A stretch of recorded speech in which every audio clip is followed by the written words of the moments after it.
Marami pa raw hawak na impormasyon si Congressman Leandro Leviste kaugnay sa flood control scandal.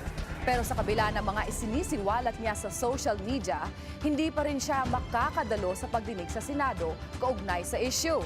Alamin kung bakit sa Agenda Weekend Report ni Dexter Ganibe ng Abante.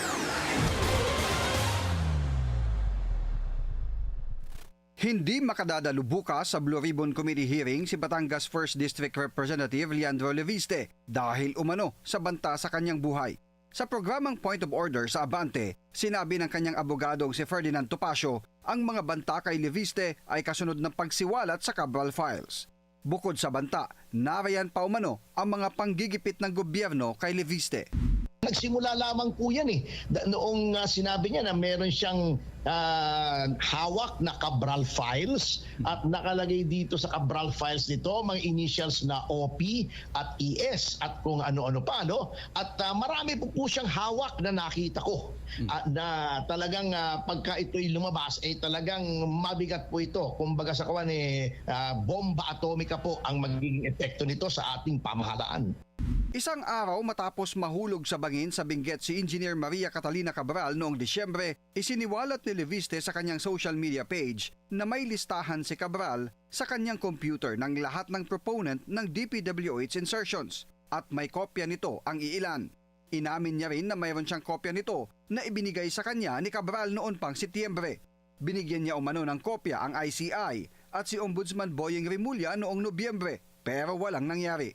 Dahilan kaya niya inutay-utay ng ilathala sa kanyang FB page ang mga nilalaman ng files.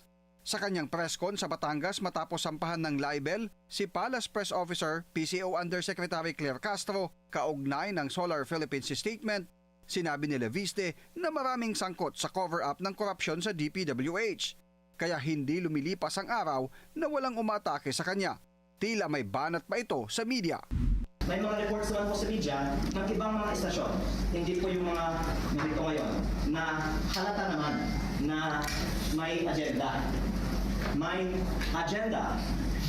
At hindi po yung nandito ngayon. Pero baka sa agenda, nakikita natin na iba may agenda. Dagdag pa ni Leviste, may bigayan umano ng pera na nakalagay sa backpack para sa ilang taga-media. May bigayan ng cash sa backpack galing sa MOOE na pondo ng bayan para sa mga iba na may agenda. Sabi ni Atty. Topacio, mabigat ang impormasyong hawak ni Leviste.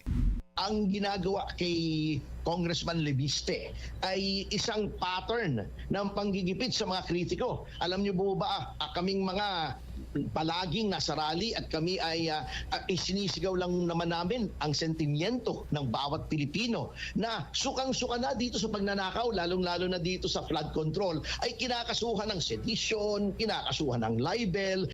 Nakahanda naman umano si Topacio na dumalo sa Blue Ribbon hearing kapag nakatanggap siya ng abiso mula kay Congressman Leviste. Para